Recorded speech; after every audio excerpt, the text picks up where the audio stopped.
سلام تخاتلتي بين تي في نحجي أبستدالوه على توزيناتات إيرترا نتسنح أواجات موشاب كورونا فيروس زترر توساقي حقاقات كم زوجات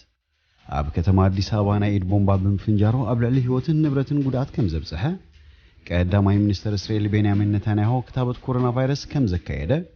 أب سودان وانا كتما كارتوم ديمقراطي كسفن زتسوى عبي سلاموي سلفي كم زكايدو سمزي ريبوبليك ماكلي أفريقيا تمرت ودبات تقاومو هانصارت منغستي من العالم سيعو ني بريزيدنت تهاجر نبر بفتن علواه منغستي كم زخصصو بريزيدنت تشيلهنتي بتهاجر زوت حق تحسو بزي ما شفني هافنا فنجان سبب زلو سلس تساله غنزبو مقصحتي كم تبينلو حلفت كالو حسنت افيشن اوروبا نفرتي بوينغ 737 ماكس حجي نبررها وحسات كم زخونان قال انزل هس زيناتات حيزلكم متصلخو سناي ناي مكتال غزي እንዳተመነخو ابዛ ቻናል ድማ ናይ ወትሩ ተኸታተልቲ ንኽትኮኑ ሳብስክራይብ ክትገብሩ ብኽብሪ ዕድመኩም أبيرترا نتسنها أواجات موشاب كورونا فيروس زترر حقاقات هوتيا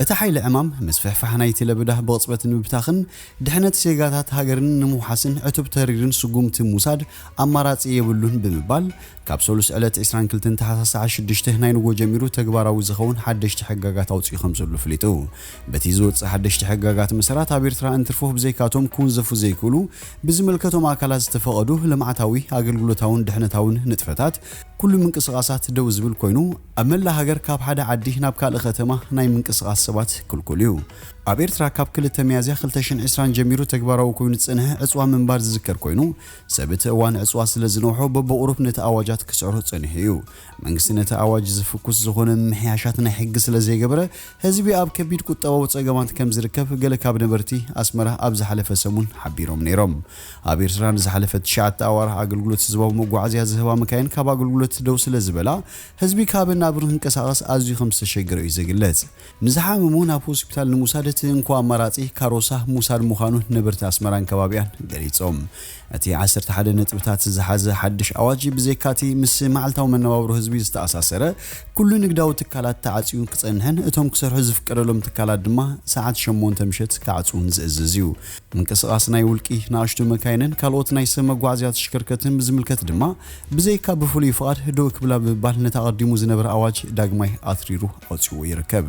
اب قطراب محرسن مربح طريتن كلا قداسي لمعتاو سرحن استوافرو زيغاتات سرحهم خقصلو اب تكالات منغست خا كابا قداسن كون زفن زيكل لمعتاوي اغلغلوتاون دحنتاون مدبات وصاي زوتر سرحن زهبو كالوت اغلغلوت دوكبل يازيزو قديتاوي محبراوي اغاطاميتات كم قبري حزن بازي وحد قصري كاب 10 بزي بزح سبات طري يفصم كموزفو زخلو كالوت محبراوي اغاطاميتات نخال اوان كم حلالفو اتفولي حيلي امام افليتلو اذا اواج موشاب زبقالو وان بنصورا يتغلصن انت هونت كونتات እና ተገምገመ ከመሐሽ ከምዝኽል ተገሊጹ ይርከብ በመሰረት ካብ ሚኒስትር ጥዕና ኤርትራ ዝተዋሃበ ሓበሬታ ኣብ ኤርትራ ጠቅላላ ቁጽሪ ብኮሮና ቫይረስ ዝተለኽፉ ሰባት ክሳብ ሎሚ 754 በጽሑ ይርከብ 587 ብዝተገበረሎም ሕክምናዊ ክንክን ሓወዮም ዝተፋኑ ክኾኑ ከለው 174 ድማ ገና ኣብ ሆስፒታላት ተዓቂቦም ከም ዝርከቡ ብ19 ተሓሳስ ኣብ 2020 ዝወጽ ሓበሬታ ሚኒስትር ጥዕና ኤርትራ የመልክት ኣብ ኤርትራ ክሳብ ሕጂ ብኮቪድ-19 ዝሞተ ሰብ ከም ዘይሎ እቲ ሚኒስተር ይገልጽ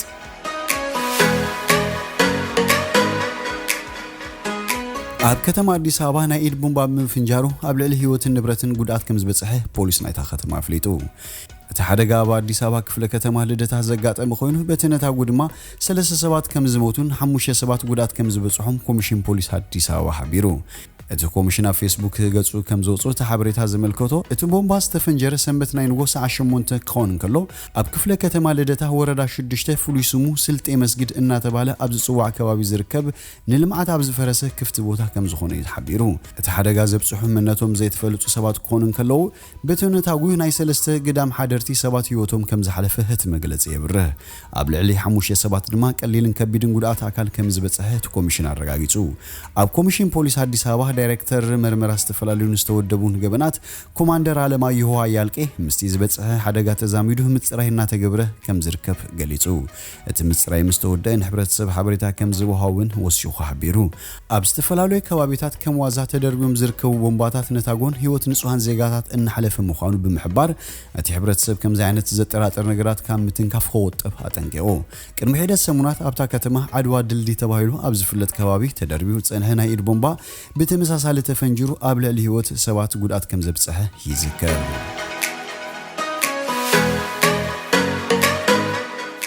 ቀዳማይ ሚኒስትር እስራኤል ቤንያሚን ኔታንያሁ ክታወት ኮሮና ቫይረስ አካይዱ ቀዳማይ ሚኒስትር ኔታንያሁ ኣብቲ ትማሊ ናይ ኮሮና ቫይረስ ምኽታብ ካብ መንግስታት ዓለም እቲ ቀዳማይ ኣብ ስልጣን ዘለው ዝተኸተበ መርሃ ኮይኑሎ እዚ ክታበት ዜጋታቱ ምፍሩሕምን ካለ ሳዕቤን ከይምጻሎም ኣመና ይሰጉ ብምህላዎም ንህዝቡ ዘተባብዕ ቅድሚ ኩሉ ምኽታቡ ዝኾነ ጸገም ከም ዘይብሉ ንምትባዕ ከም ዝተኸተበ ኣብሪሁ ድሕሪ ቀዳማይ ሚኒስትር ቤንያሚን ኔታንያሁ ላዕለዋይ ሓላፊ ሚኒስትር ጥዕና ከም ዝተኸተበ ዜናታት ናይቲ ሃገር ጸብጺበን በዚ አጋጣሚ ኩልኩም ክትከተቡ ይመጸን በባል ንዜጋታቱ መልእክት አሕሊፉ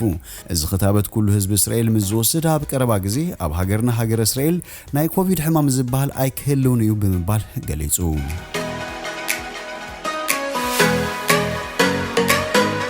ኣብ ሱዳን ዋና ከተማ ካርቱም ዲሞክራሲ ክሰፍን ዝጽውዕ ዓብ ሰላማዊ ሰልፊ ተኻይዱ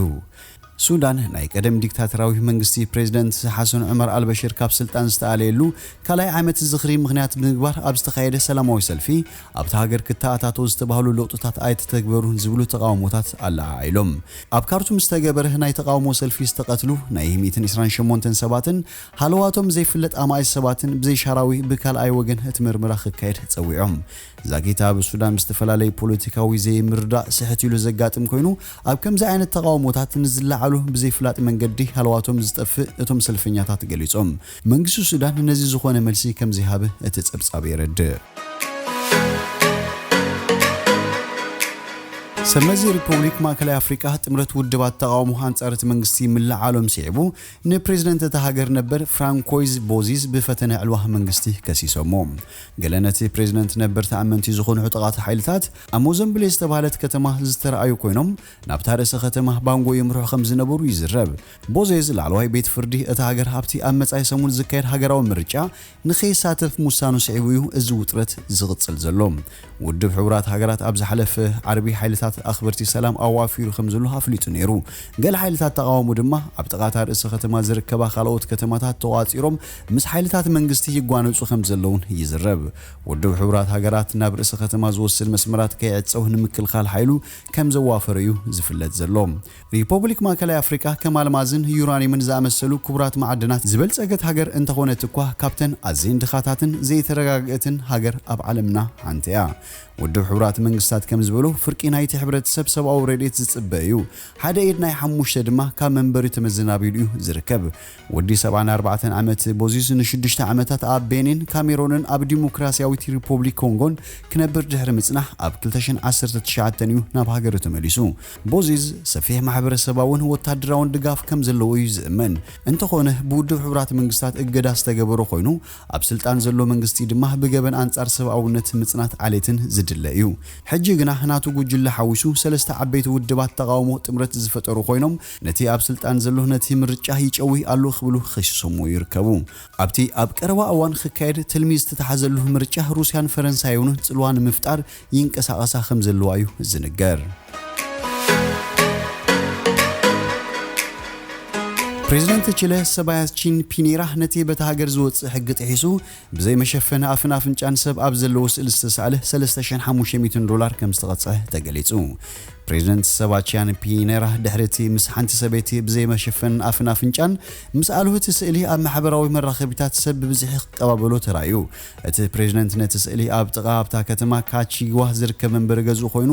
ከም ዝተሳሉ ብምሕባር እታ ጓል ኣንስተይቲ ምስኡ ክትሳለ ምስሓተተቶ መሸፈኒ ኣፍን ኣፍንጫን ክገብር ከም ዝነበሮ ተኣሚኑ ቺለ ሓንቲ ካፕተን መሸፈኒ ኣፍን ኣፍንጫን ዝምልከት ጽኑዕ ሕግታት ዝኽተል ሃገራት ኮይና ሰብ ኣብ ህዝባዊ ቦታታት ብዘይ መሸፈኒ ኣፍን ኣፍንጫን ምዝርከብ ብገንዘብ ክቕጻሕ ወይ ክእሰር ዘገድድ ሕግ ኣለዋ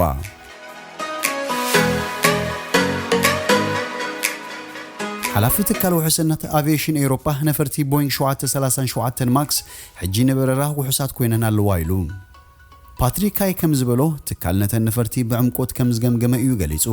ነፈርቲ ቦይንግ 737 ማክስ ካብ መጋቢት 2019 ጀሚረን ካብ በረራ ተኣጊደ ምጽንሐን ዝዝከር እዩ እዚ ድማ በዘን ዓይነት ነፈርቲ ክልተ ሓደጋታት ብምግጣሙን 346 ሰባት ድሕሪ ምማቶም እዩ ነይሩ ቦይንግ 737 ማክስ ነፈርቲ ኣብ ኣሜሪካን ብራዚልን ዳግም ናብ በረራ ክምለሳ ከም ዝተፈቀደለን ይፍለጥ ሕጂ ድማ ኣብ ኤውሮጳ ካብ መፋረቕ ጥሪ ጀሚሩ ዳግም በረራ ክጅምራ እቲ ንድሕነት አቪዬሽን ኤውሮጳ ዝቋፀር ትካል ከፍቅደለን ትጽቢት ኣሎ በዘን ነፈርቲ ዘጋጠመ ፈላማይ ሓደጋ ኣብ ጥቅምቲ 2018 ዘጋጠመ ኮይኑ ብላየን ኤር እትውነን ነፋሪት ኣብ ጥቃ ባሕሪ ኢንዶኔዥያ ሙዳቃ ይዝከር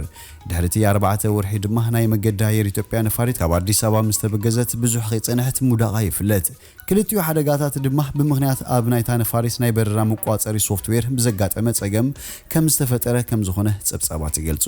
እታ ናይ መንገዲ ኣየር ኢትዮጵያ ነፋሪት ድሕሪ ሙዳቃ ድሕነት አቪዬሽን ኤውሮጳ ዝቋፀር ትካል ነዘን ዓይነት ነፈርቲ ብዕምቆት ክግምግምን ከጽንዕን እዩ ጸኒሑ ትካል ውሕስነት አቪዬሽን ኣሜሪካውን ብወገኑ ናይ በዓላ ተመሳሳሊ መስርሕ ክካየድ ከም ዝጸንሐ ይፍለጥ ዝኸበርኩም ተኸታተልቲ ቤን ቲቪ ንሎም ዝብልናዮ መሰናዶና ኣብዚ ወዲና ኣለና ምሳና ስለ ዝጽናሕኩም ብልቢ ነመስግን ሰናይ ንዓኹም